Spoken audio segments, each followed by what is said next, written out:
తంబీలు Tollywood noted girls ని వదిలిపెట్టరా? తెలుగు సినిమాల్లో craze రావడం పాపం భామలని ఎత్తుకుపోతారా? ఇలియానా నుంచి పూజా హెగ్డే వరకు ఇదే వరుస. తాజాగా అరవోళ్ల కన్ను టాలీవుడ్ మరో లీడింగ్ బ్యూటీ మీద పడిందా? తమిళ హీరోలు దర్శకులకు ముందు నుంచి టాలీవుడ్ గ్లామర్ అంటే ఇష్టం. ఇక్కడ ఎలివేషన్ తెచ్చుకున్న ప్రతి హీరోయిన్ ను ఏదోలా అక్కడికి తీసుకుపోతూ ఉంటారు.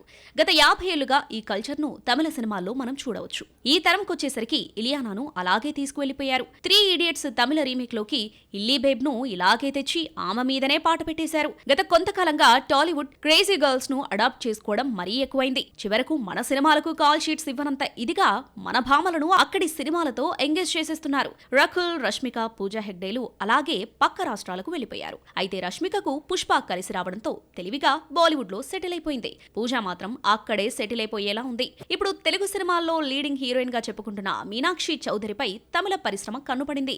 అసలే తెలుగులో హీరోయిన్లు లేరు అనుకుంటున్న టైంలో తంబీలు ఇలా వచ్చి ఫ్యాన్సీ రెమ్యునరేషన్ ఆఫర్ చేయడంతో కాదనలేకపోయిందట. చియాన్ విక్రమ్ చేయబోయే 63వ సినిమాలో మీనాక్షిని హీరోయిన్ గా ఆల్మోస్ట్ కన్ఫర్మ్ చేసేశారు. తెలుగులో చైతూ ప్రాజెక్టుకు సైన్ చేసిన ఈ సుందరి మరో 2 సినిమాల్లో నటించాల్సి ఉంది. ఇలా కోలీవుడ్ లోకి ఎంట్రీ ఇవ్వడం ద్వారా అమ్మడి కాల్ షీట్స్ తెలుగు నిర్మాతలకు అసలు అడ్జస్ట్ చేయగలదా అన్నది చూడాలి. పవన్ సినిమా రాక వస్తుంది. జూన్ 12th డేట్ ఫిక్స్ చేశారు. అలాంటి ఈ టైంలో జూన్ 1st నుంచి థియేటర్స్ బంద్ అంటే ఎలా? పవన్ ఫ్యాన్స్ కోసం ఎగ్జిబిటర్స్ ఓ మెట్టు దిగి వెనక్కి తగ్గుతారా? గత కొంతకాలంగా థియేటర్ ఇండస్ట్రీ పవన్ సినిమాలు వస్తున్నప్పుడే ఏదో ఓ రకమైన ఇష్యూలతో థియేటర్లు బంద్ చేస్తాం, రేటులు పెంచుతాం అంటోంది.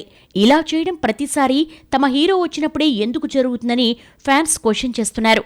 ఎందుకంటే జూన్ 12న హరిహర వీరమల్లు సినిమా రాబోతోంది. ఇప్పుడొచ్చే వీరమల్లుకే అని కాదు, గతంలో వకీల్ సాబ్ టైంలో అయితే రెవెన్యూ డిపార్ట్మెంట్ సహకారంతో తక్కువ రేట్లకు టికెట్లు అమ్మించేలా చేశారు. భీమ్లా నాయక్ బ్రో సినిమాలకు ఈ విధానమే కొనసాగింది. అయితే ఇలాంటి ధోరణి మిగతా పెద్ద హీరోల సినిమాలు వచ్చినప్పుడు కనిపించదు. ప్రస్తుతం పవన్ ఏపీకి డిప్యూటీ సీఎంగా ఉన్నప్పుడు థియేటర్ బంద్ లాంటి పిలుపునివ్వడంతో పవన్ ఫ్యాన్స్ ఊగిపోయారు. ఇదంతా వాంటెడ్గానే జరుగుతోందని అభిమానులు ఆరోపిస్తున్నారు. కానీ చివరి నిమిషంలో ప్రభుత్వ పెద్దల జోక్యంతో థియేటర్లు బంద్ టీ కప్పులు తుఫానే అని తేలిపోయింది. ట్రేడ్ వర్గాలు బంద్ గురించి అసోసియేషన్ తరపున ఏదైనా ప్రెస్ నోట్ వస్తే మాత్రమే జూన్ 1 నుంచి బంద్ కొనసాగుతుంది అనుకోవచ్చు. ఒకవేళ థియేటర్లు నిజంగా బంద్ అయితే హరిహర వీరమల్లు కన్నా ముందు భైరవం, థగ్ లైఫ్ భారీగా నష్టపోవడం ఖాయం. ఎందుకంటే ఈ సినిమాలు రిలీజ్ అయిన తర్వాత రోజు నుంచే సింగిల్ స్క్రీన్ థియేటర్లు బంద్ ఎఫెక్ట్ కనిపించనుంది. మల్టీప్లెక్స్లో షోలు వేయడం ద్వారా రికవరీ అయిపోదు కదా. వీరమల్లుకైనా 2 వారాల టైం దొరికితే పెట్టిన ఇన్వెస్ట్మెంట్ వస్తుంది. ఇప్పటికే ఏపీ గవర్నమెంట్ సైడ్ నుంచి బంద్ జరగకుండా చేయాల్సిన పనులను చేశారు. ప్రస్తుతానికి బంద్ విషయంలో వెనక నుంచి ఎవరు ఎన్ని పాలిటిక్స్ ప్లే చేసినా అవేమీ అమలు కాకుండా వీరమల్లుకు టెన్షన్ లేకుండా లైన్ అయితే క్లియర్ చేయించుకున్నారు. కాకపోతే ఎగ్జిబిటర్లకు సినిమా పెద్దలు స్పష్టమైన హామీ ఇవ్వాల్సి ఉంటుంది. మహేష్ బాబు సినిమాలకి యుఎస్ లో ఉన్న క్రేజ్ ఏంటో చూపించిన సినిమా కలేజా. గురూజీకి ఓవర్సీస్ లో మంచి మార్కెట్ తీసుకొచ్చిన సినిమా కూడా ఇదే. ఇప్పుడు ఈ సినిమా రీ రిలీజ్ కి సిద్ధపడుతోంది. మే 29th వచ్చే ఈ ఫిల్మ్ కోసం బుక్ మై షోలో ఎంతకింత రచ్చ జరుగుతోంది. మహేష్ బాబు కెరీర్ లో ఆల్ టైమ్ క్లాసిక్ చిత్రాల లిస్ట్ తీస్తే అందులో కలేజా ఖచ్చితంగా ఉంటుంది. అతడి తర్వాత త్రివిక్రమ్, మహేష్ బాబు కాంబినేషన్ లో వచ్చిన సినిమా ఇది. భారీ అంచనాల నడుమ విడుదలై అంచనాలను అందుకోవడంలో విఫలమై ఫ్లాప్ గా నిలిచింది. అయినా సరే ఈ సినిమాకంటూ మెజారిటీ ప్రేక్షకులు ఇప్పటికీ ఫ్యాన్స్ గానే ఉన్నారు. At present re release trend నడుస్తూ ఉండటంతో కలేజాకు మంచి టైం వచ్చినట్లయింది. టీవీలో ఈ సినిమా ఎప్పుడు టెలికాస్ట్ అయినా బ్లాక్ బస్టర్ రేటింగ్స్ వస్తూ ఉంటాయి. ఓటీటీలో కూడా సూపర్ రెస్పాన్స్ వచ్చింది. అందుకే కలేజా రీ రిలీజ్ లోనూ మంచి క్రేజ్ ఏర్పడింది. నిజానికి ఫ్యాన్స్ ఎప్పటి నుంచో కలేజా వస్తే థియేటర్లకు వెళ్దామని చూస్తున్నారు. ఈ సినిమా రీ రిలీజ్ కోసం ఫ్యాన్స్ తో పాటు ప్రేక్షకులు ఎదురు చూస్తూ ఉన్నారు. ఇప్పుడు ఈ సినిమాకు సంబంధించిన ఆంధ్రప్రదేశ్, తెలంగాణ అడ్వాన్స్ బుకింగ్స్ మొదలయ్యాయి. కలేజాకు బుకింగ్స్ మొదలెట్టిన వెంటనే బుక్ మై షో యాప్ లో గంటకు 11,000 టికెట్లు అమ్ముడుపోవడం సెన్సేషన్ గా మారింది. ఇండియన్ సినిమా రీ రిలీజ్ హిస్టరీలోనే కాదు, వరల్డ్ వైడ్ గా ఏ రీ రిలీజ్ చిత్రానికి కూడా ఈ స్థాయిలో అడ్వాన్స్ బుకింగ్స్ జరగలేదు. ఒక కొత్త సినిమా విడుదలైతే ఎలాంటి అడ్వాన్స్ బుకింగ్స్ జరుగుతాయో అలాంటి బుకింగ్స్ ఈ చిత్రానికి జరుగుతున్నాయి. బుక్ మై షో యాప్ లో ఆ టికెట్స్ అమ్మకాల ట్రెండ్ ని చూసి కేవలం ఫ్యాన్స్ కి మాత్రమే కాదు, ట్రేడ్ పండితులు నోరెళ్లబెడుతున్నారు. ఒక్క గంటలోనే హైదరాబాద్ సిటీలో ఈ చిత్రానికి 16 లక్షల రూపాయల అడ్వాన్స్ గ్రాస్ వచ్చింది. ఇప్పటి వరకు వరల్డ్ వైడ్ గా 70 లక్షల రూపాయలకు పైగా గ్రాస్ వచ్చిందని తెలుస్తోంది. అటు ఓవర్సీస్ లో కూడా ఈ చిత్రానికి ఆల్ టైమ్ రికార్డ్ నమోదయ్యే అవకాశాలున్నాయి. గురూజీకి బన్నీ ఇప్పట్లో కాల్ షీట్స్ ఇవ్వలేడని కన్ఫర్మ్ అయిపోయింది. దీంతో చేసేదేమీ లేక వెంకటేష్తో సినిమా చేస్తున్నాడు అనే రూమర్స్ గట్టిగా వినిపిస్తున్నాయి. ఇదంతా కాదు గాని అసలు త్రివిక్రమ్ వెంకీతో సినిమా చేయాలని ఫిక్స్ అయ్యాడా? మాటల మాంత్రికుడు త్రివిక్రమ్ శ్రీనివాస్ తన నెక్స్ట్ చిత్రాన్ని తెరకెక్కించేందుకు రెడీ అవుతున్నాడు. స్టార్ హీరో విక్టరీ వెంకటేష్తో త్రివిక్రమ్ ముచ్చటగా 3వ సినిమాను తెరకెక్కించేందుకు రెడీ అయ్యాడు. ఇక ఈ సినిమాను తనదైన మార్క్ ఎంటర్టైనర్గా రూపొందిస్తాడట. దీంతో నిన్నటి వరకు వినిపించిన రూమర్ కాస్త ఇప్పుడు నిజం కాబోతుంది. త్రివిక్రమ్ అల వైకుంఠపురంలో సినిమా తర్వాత మరో సినిమా చేయాలి, అది కుదరలేదు. మిగతా వారితో కలిసి కొన్ని సినిమాలకు నిర్మాతగా వ్యవహరించాడు. బన్నీ డేట్స్ ఇవ్వకపోవడంతో మరీ గ్యాప్ వచ్చేస్తుందని భావించి వెంకీ సినిమాను కన్ఫర్మ్ చేశాడంటున్నారు. ఇక ఈ సినిమాకు అందాల భామ రుక్మిణి వసంత్ను సెలెక్ట్ చేశాడట త్రివిక్రమ్.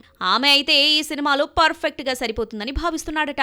వెంకీతో రుక్మిణి వసంత్ స్క్రీన్ కెమిస్ట్రీ ఎలా ఉంటుందనే చర్చ మొదలైంది. ఇక ఈ సినిమా రెగ్యులర్ షూటింగ్ ను త్వరలో స్టార్ట్ చేసి ఈ ఏడాది చివర్లో బొమ్మను మన ముందుకు తేవచ్చు. ది రాజాసాబ్ సినిమా ఉంటుందా ఉండదా? మారుతి ఎందుకు ఈ సినిమాపై అప్డేట్ ఇవ్వలేకపోతున్నాడు? డార్లింగ్ రీసెంట్ గా డబ్బింగ్ పార్ట్ కూడా కంప్లీట్ చేశారని చెబుతున్నారు. అయినప్పటికీ మారుతి ఎందుకు టీజర్ వదలడం లేదు? Pan India hero Prabhas upcoming films లో దర్శకుడు మారుతితో చేస్తున్న ఇంట్రెస్టింగ్ హారర్ కామెడీ చిత్రం ది రాజాసాబ్ కూడా ఒకటి. భారీ బడ్జెట్ తో తెరకెక్కిస్తున్న ఈ చిత్రం కోసం అభిమానులు ఆసక్తిగా ఎదురుచూస్తున్నారు. అయితే సినిమాపై ఎలాంటి అప్డేట్స్ ఇవ్వకపోవడంతో ఆడియన్స్ మేకర్స్ పై మండిపడుతున్నారు. ఇక టీజర్ మ్యాటర్ లో నిన్నటి వరకు క్లారిటీ రాలేదు. The Rajasaab teaser May 2nd week లోనే ఉంటుందని మారుతి ఆ మధ్య హింట్ ఇచ్చాడు. అయితే దానిని ఎగ్జిక్యూట్ చేయలేకపోయాడు. ఎలాంటి అప్డేట్ మళ్లీ ఇవ్వలేదు. ఇక ఫైనల్ గా అసలు టీజర్ ఉందా లేదా అనుకుంటున్న టైంలో మారుతి ఫ్రెండ్ నిర్మాత ఎస్కేఎన్ క్లారిటీ ఇచ్చేశాడు. తాజా అప్డేట్ ప్రకారం ప్రస్తుతం దర్శకుడు మారుతి రాజాసాబ్ పనుల్లోనే బిజీగా ఉన్నాడు. రానున్న ఈ 2 వారాల్లోనే టీజర్ రాబోతుంది అని టీం రివీల్ చేసింది. అయితే ఈసారి ఇచ్చే టీజర్ లో కంటెంట్ ఏంటనేది చెప్పడంతో పాటు మాలవికకు గ్లామర్ ఎలివేషన్ దక్కబోతుందని తెలుస్తోంది. డెకాయిట్ సినిమా ఆడియోకి ఎంతకంత డిమాండ్ వచ్చింది? ఇకపై star heroes K Bheems Ceciroleo సంగీతం అందించబోతున్నాడా? మృణాల్ ఠాకూర్ క్రేజ్ డెకాయిట్ కి థియేట్రికల్ గా ఎలా యూస్ కాబోతోంది? Tollywood young and promising hero Adivi Sesh, Mrunal Thakur కాంబోలో దర్శకుడు షానియల్ డియో తెరకెక్కిస్తున్న solid love and crime action thriller చిత్రమే డెకాయిట్. ఎప్పటి నుంచో తెరకెక్కిస్తున్న ఈ సినిమాపై మంచి బజ్ ఉంది. మరి ఇలా సినిమా టీజర్ వీడియో రాబోతూ ఉండగా దీనికి ముందు ఈ చిత్రం తాలూకా ఆడియో హక్కులపై సాలిడ్ ఇన్ఫో బయటకొచ్చింది. డెకాయిట్ మూవీ ఆడియో రైట్స్ ను సోనీ మ్యూజిక్ సొంతం చేసుకోవడం ఒకెత్తైతే ఏకంగా 8 కోట్లు ఈ సినిమా ఆడియో హక్కులకు చెల్లించడం మరొక ఎత్తని చెప్పాలి. అలాగే ఈ సినిమాకి ఫుల్ ఫామ్ లో ఉన్న భీమ్స్ సిసిరోలియో సంగీతం అందిస్తూ ఉండడం కూడా ఈ రేట్ రావడానికి కారణంగా కనిపిస్తోంది. సంక్రాంతికి వస్తున్నాం సినిమాతో పాపులర్ అయిన భీమ్స్ తాజాగా చిరు, అనిల్ రావుపూడి సినిమాకు మ్యూజిక్ అందిస్తున్నాడు. ఈ ఫ్యాక్టర్స్ అన్ని డెకాయిట్ కు కలిసి రాబోతున్నాయి. డెకాయిట్ సినిమా అటు అడవిశేష్ పరంగానే కాదు, మృణాల్ ఠాకూర్ పరంగానూ ఆడియన్స్ లోకి వెళ్లబోతోంది. ఇద్దరూ ట్రెండీ సెలబ్రిటీలే కావడంతో రకరకాల ఈక్వేషన్స్ లో సినిమాకు హైప్ వచ్చింది. సంగీత దర్శకుడు భీమ్స్ రాకతో ఆ హైప్ మరింత పెరిగి సినిమాకు కావాల్సిన బజ్ వస్తోంది. వన్స్ సినిమాపై మరిన్ని వీడియో అప్డేట్స్ రావడం షురూ అయితే ఈ బజ్ పీక్స్ కు వెళ్లవచ్చు. బాక్సాఫీస్ లో మరికొన్ని అప్డేట్స్ ఇప్పుడు చూద్దాం. సల్మాన్ ఖాన్ సికందర్ ఫైనల్ గా ఓటీటీ డేట్ ను ఫిక్స్ చేసుకుంది. ఈ చిత్రం తాలూకు ఓటీటీ హక్కులను స్ట్రీమింగ్ సంస్థ నెట్ఫ్లిక్స్ సొంతం చేసుకుంది. మరి ఈ సినిమా రిలీజ్ ను మే 25 ఈ ఆదివారం నుంచి స్ట్రీమింగ్ కు తీసుకొస్తున్నట్టుగా తెలుస్తోంది. సౌమిత్రావ్, శ్రేయసి సేన్ జంటగా నటిస్తున్న నిలవే చిత్రం ఓ మ్యూజికల్ లవ్ డ్రామాగా రూపొందుతోంది. సౌమిత్రావ్, సాయి వెన్నం సంయుక్తంగా దర్శకత్వం వహిస్తున్న ఈ చిత్రం తాలూకు ప్రెస్ మీట్ లో హీరో దర్శకులు మాట్లాడారు. కాజల్ అగర్వాల్ తన కొడుకుతో కలిసి ముంబై విమానాశ్రయంలో హల్చల్ చేసింది. కొడుకుతో కలిసి సమ్మర్ ట్రిప్ కు వెళుతోంది. విమానాశ్రయంలో కారు దిగుతూ కాజల్ కనిపించగానే మీడియా ఆమెను చుట్టుముట్టింది.